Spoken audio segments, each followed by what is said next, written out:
La maîtresse t'a appelé. Elle t'a dit que ton enfant ne participe pas, qu'il a du mal à s'exprimer, qu'il faudrait consulter. Tu es rentré chez toi et tu t'es assis avec ce mot dans la tête. Retard de langage. 2 mots qui font peur. 2 mots qui font culpabiliser. 2 mots que personne ne t'a vraiment expliqué. Dans cette vidéo, je vais te les expliquer. Pas avec du jargon, pas avec de la condescendance, avec ce que la science sait vraiment et ce que ça veut dire concrètement pour toi et ton enfant. À la fin de cette vidéo, tu vas savoir exactement ce qu'est un retard de langage.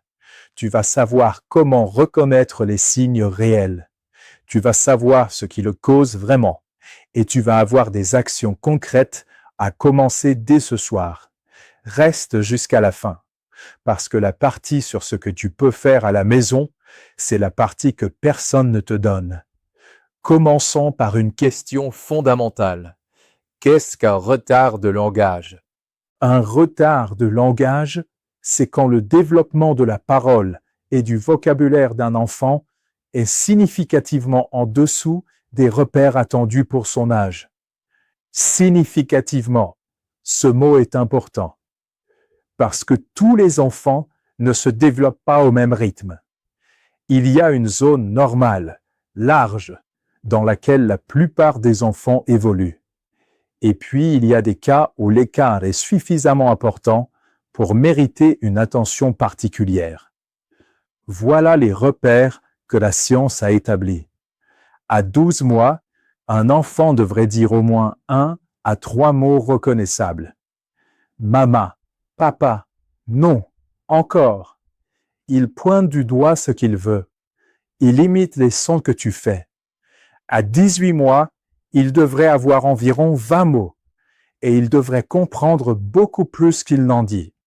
À 2 ans, 50 mots minimum et il commence à combiner 2 mots ensemble.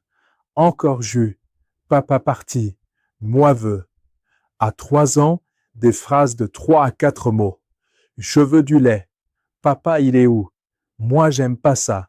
Des phrases complexes, des questions, des histoires courtes, des parce que, des mais, des alors.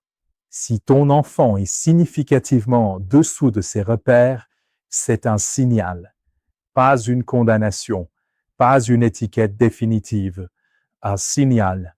Et un signal, ça s'écoute. Maintenant, parlons des causes, parce que c'est là que beaucoup de parents reçoivent des informations fausses, ou incomplètes, ou carrément blessantes. Il y a plusieurs catégories de causes possibles. La première catégorie, les causes neurologiques ou développementales. C'est ce à quoi on pense en premier. L'autisme, la dysphasie, le TDAH, ces situations existent. Elles sont réelles. Elles se diagnostiquent avec des outils précis, par des spécialistes formés. Mais elles représentent une minorité des cas de retard de langage. Une minorité significative, mais une minorité. La deuxième catégorie, les causes environnementales. Et c'est là que la plupart des retards de langage prennent leur source. En 1995, 2 chercheurs, Betty Hart et Todd Risley, ont suivi 42 familles pendant 2 ans et demi. Ils ont compté chaque mot dit devant chaque enfant. Résultat, à 3 ans, certains enfants avaient entendu 30 millions de mots de plus que d'autres. 30 millions de mots. Et cet écart à 3 ans prédisait directement les performances scolaires à 9 ans, à 11 ans, au lycée. Un enfant qui a entendu peu de mots ne développe pas peu d'intelligence. Il développe peu de carburant pour son intelligence. Ce n'est pas la même chose. La troisième cause, et celle-là, elle concerne directement les familles africaines, c'est ce qu'on appelle la confusion bilinguisme et retard de langage. Des médecins, des enseignants, parfois même des familles, disent aux parents africains « c'est parce que vous parlez votre langue à la maison. Il est mélangé, parlez-lui seulement en français. » Je vais être direct. C'est scientifiquement faux. Le bilinguisme ne cause pas de retard de langage. Les études sur ce sujet sont claires, nombreuses et convergentes. Un enfant bilingue répartit son vocabulaire entre 2 langues. Si tu comptes les mots en une seule langue, il peut sembler en retard. Si tu comptes dans les 2 langues, il est au niveau, souvent au-dessus. Et le bilinguisme lui-même est un avantage cognitif démontré. Meilleure flexibilité mentale, meilleure conscience des structures du langage, meilleure capacité d'attention.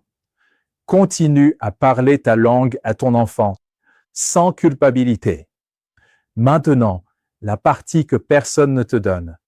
Ce que tu peux faire à la maison, dès ce soir, avant le rendez-vous orthophoniste, pendant les 10 mois d'attente, s'il le faut, et après, parce que ce que tu fais à la maison est plus puissant que ce que n'importe quel professionnel peut faire en séance. Pourquoi? Parce qu'un orthophoniste voit ton enfant 1 heure par semaine. Toi, tu es avec lui toutes les heures de sa vie éveillée. L'environnement langagier que tu crées chaque jour, c'est le vrai traitement. La séance d'orthophonie en est le complément. Voilà 6 leviers concrets. Premier levier, nomme tout ce que tu fais. Pas viens, mais viens manger. J'ai fait du riz avec de la sauce. Pas tiens, mais tiens ton manteau. Il fait froid dehors aujourd'hui. Ce passage du mot isolé à la phrase complète est l'une des choses les plus puissantes que tu puisses faire. C'est ce qu'on appelle l'expansion langagière et ça prend 5 secondes de plus par phrase. Deuxième levier, pose des questions ouvertes. Pas « tu as faim ?» mais « tu veux quoi comme goûter ?» Pas « c'était bien l'école ?» mais « raconte-moi quelque chose qui s'est passé aujourd'hui ?» La question fermée accepte un hochement de tête. La question ouverte oblige le cerveau à construire une réponse, à chercher des mots, à organiser une pensée. C'est de l'entraînement cognitif, déguisé en conversation ordinaire. Troisième levier, lis à voix haute chaque soir. 10 minutes, n'importe quel livre, même s'il bouge, même s'il ne regarde pas les images. Son cerveau entend. Il enregistre des structures de phrases qu'il ne rencontrerait jamais dans la conversation du quotidien.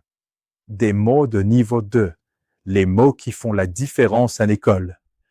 Contrairement, cependant, néanmoins, ces mots-là, ils passent par la lecture, pas par la conversation ordinaire. Quatrième levier, répète la forme correcte sans signaler l'erreur. Il dit « j'ai prendu mon sac ». Toi, tu réponds « ah, tu as pris ton sac et tu as mis tes cahiers ?» Tu n'as pas dit non ou dit pas prendu. Tu as répété la forme correcte naturellement. Son cerveau entend. Il enregistre. Il corrige. Sans la honte de l'erreur. Sans la peur de parler. Parce que la peur de se tromper est le premier ennemi du développement du langage. Cinquième levier, crée des moments où il a besoin de parler. Ne devance pas. Ne traduis pas. N'anticipe pas. Il pointe le placard. Ne lui donne pas le biscuit tout de suite. Regarde-le. Attends. Tu veux quoi? Ce moment d'inconfort doux où il doit trouver le mot pour obtenir ce qu'il veut, c'est le moteur de la production langagière. Le besoin crée le mot, pas la pression. Sixième levier, réutilise les mots nouveaux naturellement. Ton enfant apprend conséquence le lundi. Le mardi, tu dis, tu sais, la conséquence de pas dormir assez, c'est qu'on est fatigué. Le jeudi, quelle serait la conséquence de ça, d'après toi? Un mot répété 3 fois dans des contextes différents en une semaine, ancré pour toujours. C'est ce que les neuroscientifiques appellent la répétition espacée. Et c'est l'une des techniques de mémorisation les plus puissantes connues. Maintenant, quand consulter? Si tu observes l'un de ces signes, agis. Ne laisse pas passer les mois. Ton enfant ne répond pas à son prénom à 12 mois. Ton enfant ne dit aucun mot à 16 mois. Ton enfant n'associe pas 2 mots à 24 mois. Ton enfant a perdu des mots qu'il disait avant. Ton enfant ne pointe pas du doigt à 18 mois. Ton enfant ne fait pas semblant, pas de jeu symbolique. Ces signes-là ne s'attendent pas. La fenêtre de développement est ouverte maintenant et chaque mois compte. Quand tu appelles pour un rendez-vous et qu'on te dit 6 mois, 10 mois, 12 mois, note la date. Mets-toi sur plusieurs listes et commence les 6 leviers immédiatement. Parce que ce que tu fais à la maison pendant cette attente peut changer complètement l'état de ton enfant à l'arrivée du rendez-vous. Voilà ce qu'on a couvert aujourd'hui. Les repères réels, ce qu'un enfant devrait dire à chaque âge, les vraies causes d'un retard de langage et pourquoi le bilinguisme n'en est pas une. 6 leviers concrets que tu peux l'activer dès ce soir et les signes qui demandent une consultation sans attendre. Si cette vidéo t'a été utile, abonne-toi à Potentiel Illimité parce que chaque semaine, on publie du contenu comme celui-là. Scientifique, concret, fait pour les familles africaines francophones. Et si tu veux aller plus loin, j'ai mis le guide complet en lien dans la description. 16 chapitres, les 6 leviers détaillés, des exercices et un chapitre entier sur le bilinguisme. Le lien est en dessous. À la semaine prochaine.